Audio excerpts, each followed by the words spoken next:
What's going on, everybody? RJ Ochoa here from SB Nation's bloggingtheboys.com. Hope all is well wherever you are. Hope you're happy, safe, healthy, and that the summer heat is not getting to you too bad. It is Thursday, May 22nd, 2025. It's 6 p.m. Central Standard Time, which means at this very moment, I am live in the Bleacher Report app exclusively. You can watch me every single Tuesday, every single Thursday at 6 p.m. Central Standard Time. That's the live show, obviously. If you want to catch the rewatch, you can do so in the Bleacher Report app as well. You can follow me in the VR app right down below if that's where you're accessing this, or you can catch the shows on demand on the Blog and the Boys YouTube channel as well, where you can see all of my video conversational type of content. Subscribe to the Blog and the Boys YouTube channel if you haven't already. Those things help us out a whole bunch. If you like what I do in general, you can hit me up on social media, X, Instagram, Threads at RJ Ochoa. TikTok, rj.ochoa. Search for me on Facebook, like my Facebook page. Search for me on LinkedIn. Search for me on Blue Sky. Email, you want to do that, rj.ochoa@sbnation.com. Today, we're going to be taking a look at something that I wrote about that isn't going out until Friday at bloggingtheboys.com, but sometimes I give you a peek at it because it's a subject that interests me. It's about my colleague here at Bleacher Report. That's right, the president, El Presidente, Micah Parsons, who is fantastic at everything he does, including the Edge here in the Bleacher Report app. And this time of year where we're kind of setting things up to kind of anticipate what's going to be coming throughout the 2025 season, especially as we've talked about already with things like all roster construction periods behind us, the schedule being out, et cetera, et cetera. We're just all kind of, twiddling our thumbs, waiting for OTA things to pop, but ultimately for training camp to arrive. And that's why the other day, and I talked about this in the video that we had, looking, Dak Prescott's probably going to become the Dallas Cowboys all-time leading passer this year. It's possible that he becomes the Dallas Cowboys all-time leader from a passing touchdown perspective. CeeDee Lamb has some records that are within striking distance, and Micah Parsons has a few that are pretty notable. So let's go ahead and take a look, and you're looking at the pre-published version at bloggingtheboys.com. So title of the article, we might change this, but Micah Parsons could climb Dallas Cowboys record books in 2025. Awesome. Let me pause this so it doesn't freak out. There we go. All right. So what you're looking at right here is the most sacks that players have had in their first 4 seasons with the Dallas Cowboys. As you can see, Micah has played 4 years. He has 52.5 sacks to his name. You may have thought, I kind of did offhand when I was initially doing all this research in StatHead, I kind of thought that Micah would easily have the most. He doesn't even actually have the most. We forget. And that's why exercises like this are fun. We forget just how dominant DeMarcus Ware was early in his career, obviously throughout it. But, I mean, he had 53.5 sacks. Now, Micah missed some time, but DeMarcus Ware only played 1 more game.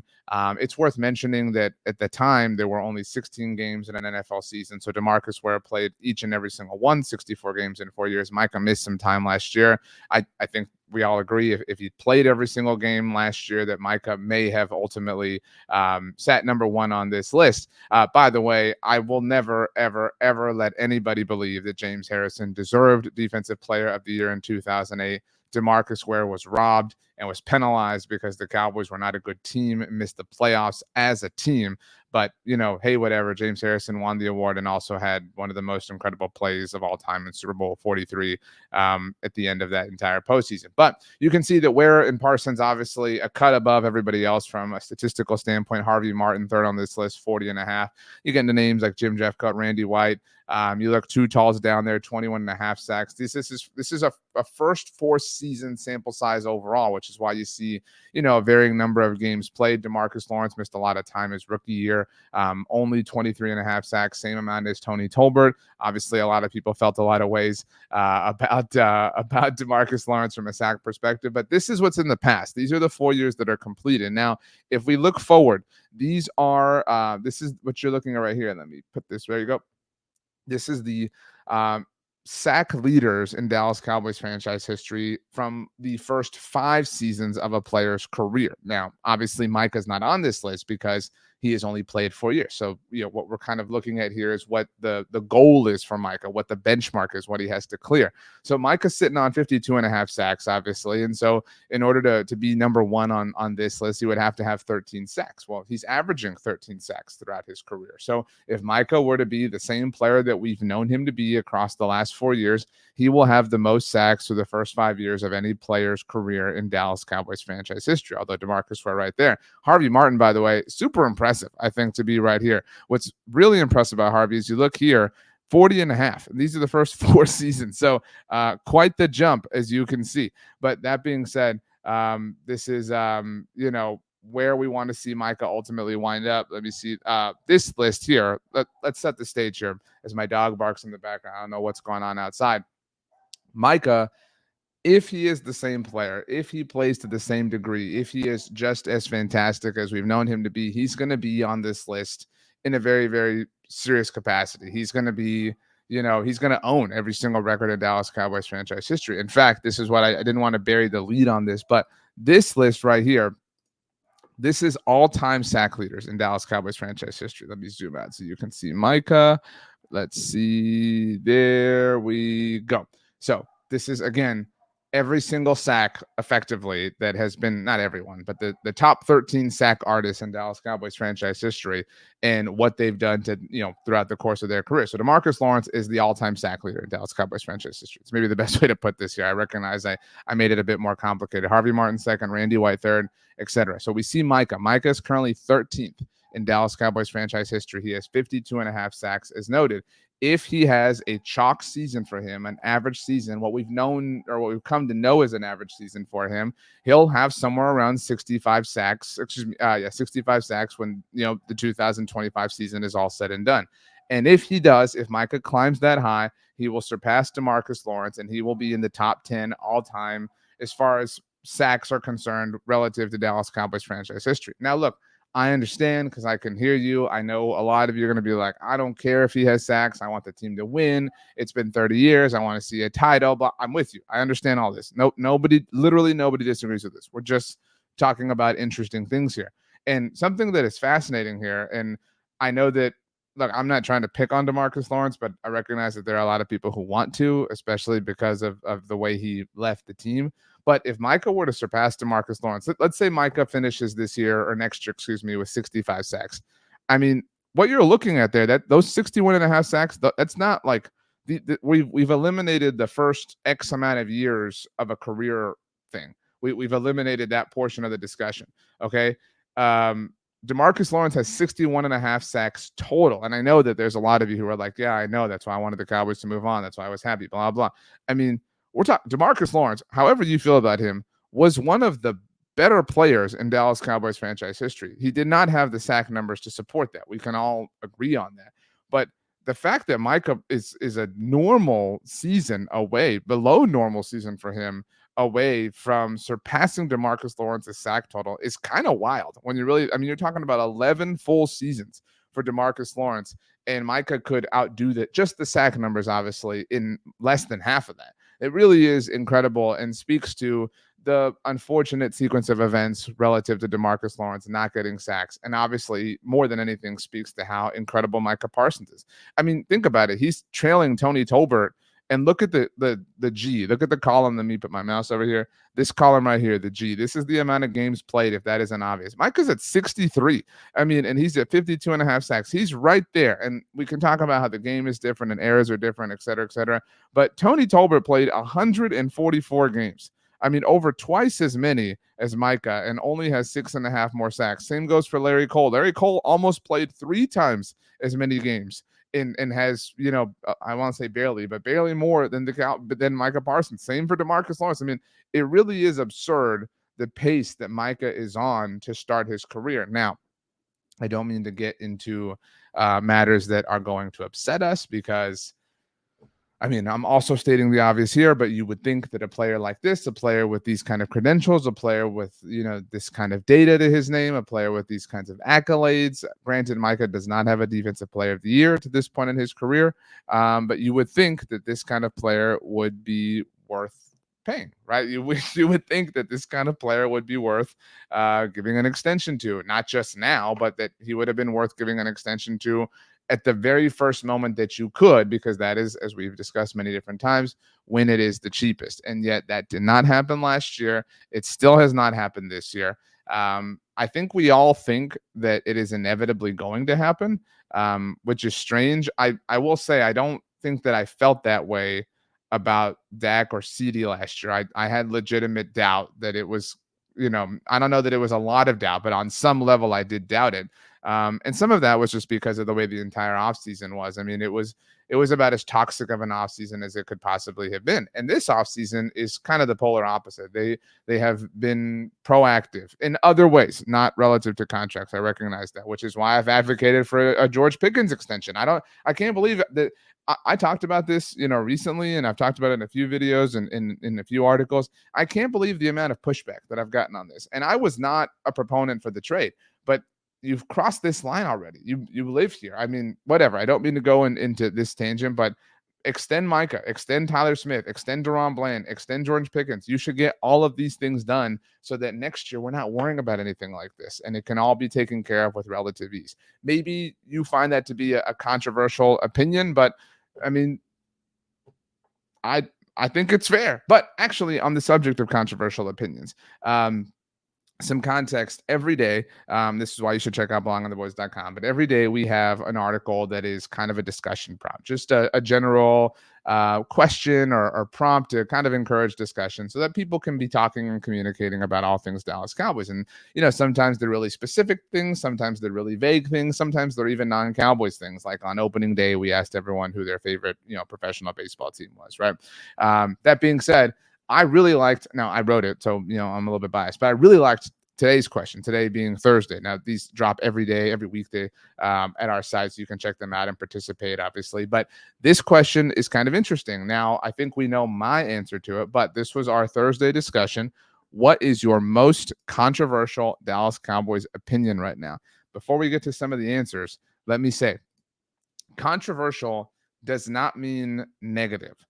Your most controversial opinion does not have to be, I think this player sucks and everybody thinks he's awesome. It does not. It can be that it can be controversial in that sense, but controversial, as we're defining the conversation to mean, simply means I feel this way, and as I understand it, most people do not. So as an example, I, RJ, think it would be wise to extend George Pickens. From what I've gathered, most people disagree. So it's kind of a controversial opinion. That's the kind of answer we're looking for here. Now, this dropped on Thursday morning, and we've had some comments since then, so I wanted to explore some of them with you. So let's go ahead and get to it. Jaden Blue will be a stud. Let's zoom in here so we can look at our commenters. 3D Vagabond. Jaden Blue will be a stud. I don't know. I do think that's controversial. I think it's controversial because, actually, let's put this back up on the screen because I didn't fully read the second one. Let me zoom out so we're good.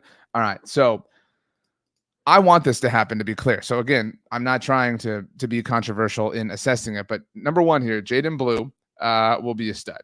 Let me see. There you go. Big Bad Joe says that while it will be running back by committee, Sanders will be the starting back and have more touches than any other Cowboys back. I kind of agree with that. I mean, so maybe it's not controversial. I know we all want, a pet peeve of mine is when we get to around training camp, and I hate to use Jaden Blue as this example because I don't want it to be this way, but people will say things, especially because he's a Longhorn and there's a lot of crossover fans. People will say things like, I really think that Jaden, and I'm not coming after 3D Vagabond here, but I really think that Jaden Blue is going to be a stud.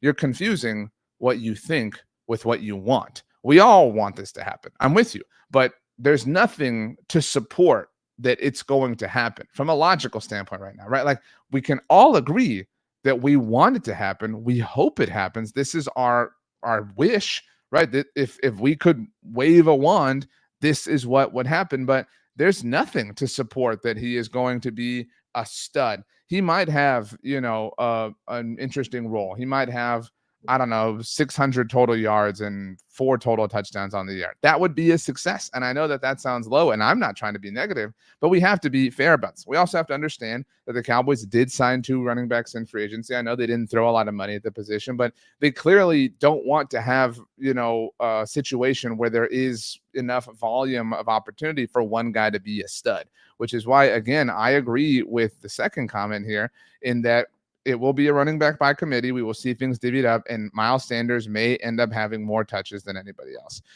Let's keep going, though. I like this a lot. From Robsa, look at this comment right here. By the halfway point of the season, the Cowboys will have arguably the best guard, center, guard, interior O-line in the NFL. Okay, so let's break this down. We're talking interior, obviously. So we're talking Tyler Smith, Cooper Beebe, Tyler Booker. We're discounting Tyler Giden and discounting Terrence Steele. And I think you could argue that those are probably the weakest points of the offensive line right now, which is unfortunate because Giden was a first-round pick last year. That being said, I think this might be – I'm kind of with this. It's a little controversial because it's a big thing to say they'd be among the very, very best. And you're talking about, a player in Tyler Smith who would be in his 4th year, Cooper Beebe in his 2nd year, and Tyler Booker. I mean, it would really have to be the second coming of Zach Martin. And I know we're all kind of anticipating that on some level, which is kind of crazy, but it would really have to be that for us to, say something, that true. But that's the whole purpose of this exercise. The whole reason is to kind of throw things out and say, look, I think this is, and again, the idea is to throw out things that you think are within the realm of possibility. That's the whole point here. I like that one. I wouldn't jump on board with that, but again, that's why it's controversial. Okay. This one, we wrote about these for Friday's discussion post. So that was, this one was kind of already at top of mind. But Irving Kidd says, wow, kind of hard to be controversial around here. Our opinions run across the entire spectrum. That's a great way to put it. But I guess I have 2 that sort of fit. Number 1, this one is negative. Actually, they're both negative. But Guyton is not only not a left tackle, but he can't play right tackle either in the NFL. If Dallas continues to insist on trying to make him a left tackle, he'll end up as a Chaz Green, completely broken. Whoa, that's intense. That might be a little too far for me. I'm not willing to go to this point. I just said a moment ago and insinuated, I didn't even insinuate. I said outright that we don't necessarily trust Tyler Guyton. It's way too early to abandon ship, way too early to throw out a proclamation like this. Now, I understand if you think he's not a left tackle. Even if you think that, I don't think that we can rule out him being a serviceable right tackle for the future of this team, especially in a Terrence Steele-less world. That would still leave a question at left tackle because it seems pretty, there was once upon a time we debated, is Tyler Smith a left tackle, right? Like that was a big thing 3 years ago. But I'm certainly not ready to punt on the idea that Tyler Guyton, so confusing, can help this football team out from either tackle spot. I get having concern, even if it is premature.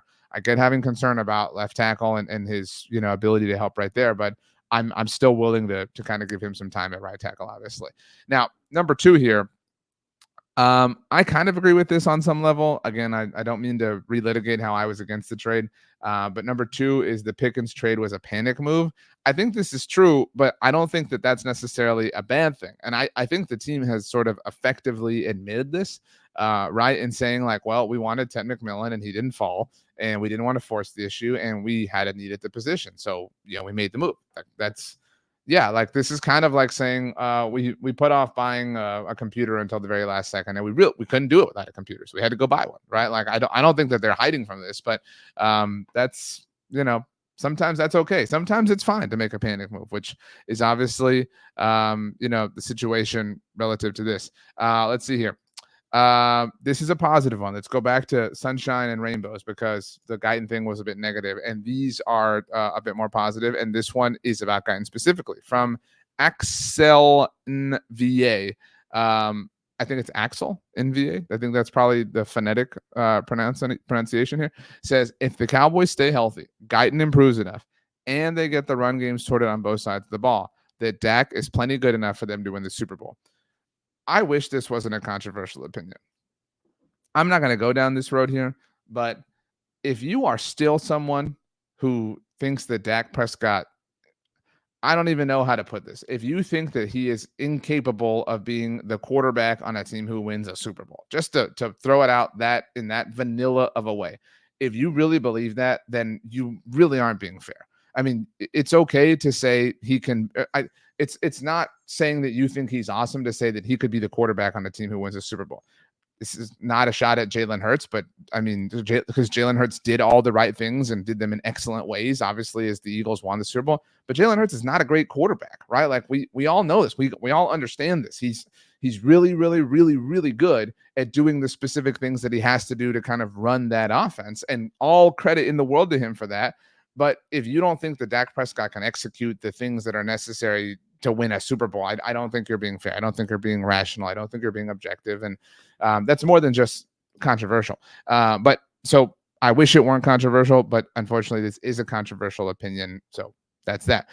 This one comes to us from Pulmo. Says, I think that the Cowboys are good enough that they can beat any other team in the NFL. They have improved in both players and coaches this year. I maintain that Mike McCarthy was a good coach. I can accept that maybe the team was in need of a bit of a culture reset. And it wasn't even about, again, this is my acceptance about Mike McCarthy's culture being wrong, but just it being time for a bit of a refresh. We've all been in situations like that, right? Like sometimes it feels nice to rearrange the living room, even though it's the same furniture, it's the same square footage, the same surface area. It freshens the room up to move the furniture around. So I can kind of see how that was the case here. I think that, our initial takeaways from the offseason at large kind of support that idea. I also think that it's kind of fair to say that any team, I don't mean to be any given Sunday about this, but I think any team could beat any team, right? Like if I told you, if I came back from the future was like, dude, the Titans beat the Chiefs, like, you'd be like, wow, that's crazy, but like, it's not impossible, right? I mean, that's kind of how this ultimately, breaks in my opinion. And I think I've said this before. We've talked about this before. When I was on with Kay Adams, she asked me over under 7.5 wins for this team. I think that is insanely low. In fact, if you're watching on YouTube, earlier today on Thursday, I did a live NFC's mixtape with my coworker, Brandon Lee Gouton, and we went through the schedule because we hadn't done that from a divisional standpoint yet. And BLG, in his Cowboys bias, was like, well, I don't know. This is kind of a fishy line, 7.5, even though he predicted 10 wins for the team. Like, this is not a team that bottoms out. This is a playoff team. I mean, and I not only fully agree with you, I will lead the charge on dragging them. I will share the most embarrassing ways that it has officially been 30 years when they ultimately fail to get it done, 6-7 months from now. I'm right there with you. But this has been a team that has been very, very, very good and very, very, very close. They don't have the ultimate thing to show for that, but that doesn't mean that everything they've done in front of those things is worthless and that they're just a disaster. They are a disaster in a lot of ways. But again, my overall point is, if you think this team isn't good enough to contend with anyone in the NFL, I think you're letting the Cowboys of it all cloud your judgment. It's very difficult to assess this team fairly and like the way we do other teams because they are such a reality show. But it would be like, I don't know. I mean, like, reality television shows are good TV, right? Like, I don't think you can say, oh, reality, Survivor is just as good as Succession. That's not my point. But we can say, well, it's still quality television, right? Like it's deserving of an Emmy in its own right. It's deserving of accreditation in its own right. It's not this. We're not saying that. So, and this isn't even Survivor. This is Real Housewives, right? Like, but it is still quality television in its own way that you have to be able to understand. And you also have to be able to understand it's not Succession. And so you should stop measuring it up against that, which is what people do all the time when it comes to the Cowboys. So let's get back to here.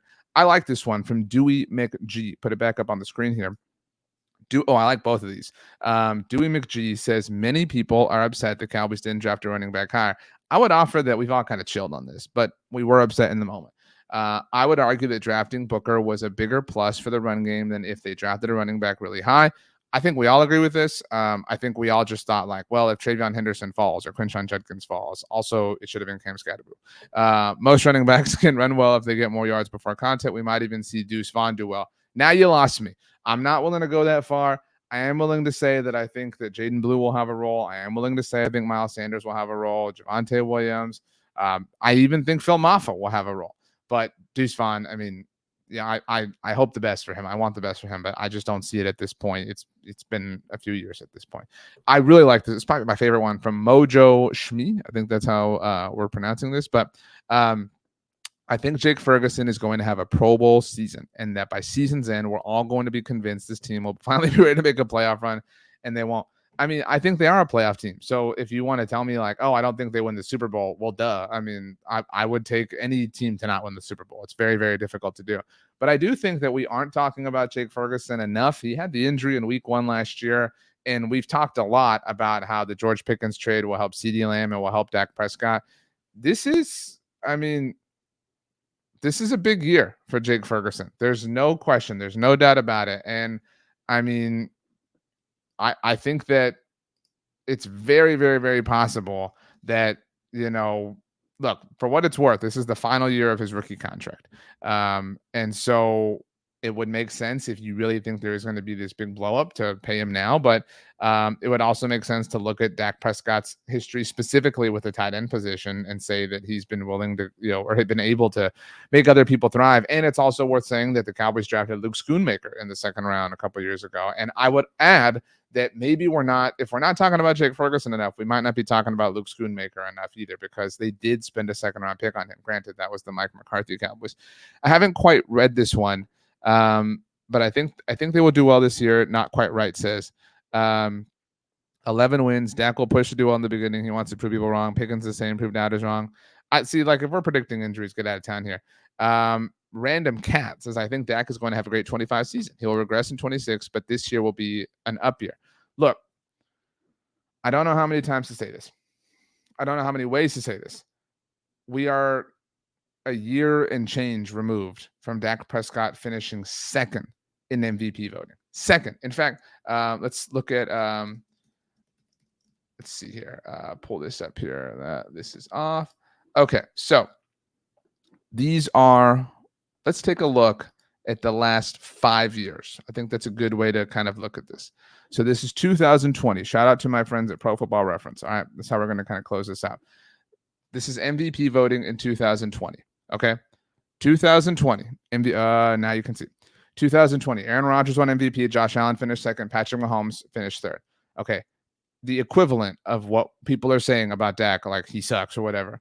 In 2022, was anybody saying that Josh Allen sucked when he was a year and change removed from finishing second in MVP? No, nobody was saying that. That would have been absurd. 2021.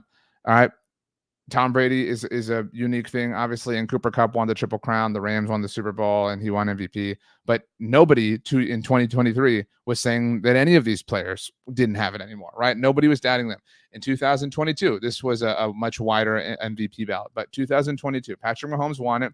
Jalen Hurts might be the example here, because last year, a lot of people questioning him coming off the down year in 2023 when the Eagles kind of imploded. But look at all the names on this list. Like, nobody was doubting anybody here. Again, this is some of that people can't evaluate the Cowboys fairly. 2023. These are the MVPs, the people who got MVP votes in 2023. This was a year and change ago. Lamar Jackson, Dak Prescott, Christian McCaffrey, Brock Purdy, who just got paid. Congrats to him. Josh Allen, Tyreek Hill, Patrick Mahomes, Matthew Stafford, CJ Stroud, Myles Garrett. Find me any player on this list, let alone the person who finished second, who right now people are saying isn't good. Find me one. Find me anyone. I mean, even CJ Stroud, people will be like, oh, no, he won Rookie of the Year a couple of years ago. Like, he's really good still. Matthew Stafford, he's much older than Dak Prescott. Nah, the Rams are really good still. Tyreek Hill is a little bit washed. Nah, he'll be fine. Brock Purdy just got paid. Nah, he's fine. He's totally worth it. He's better than Dak Prescott.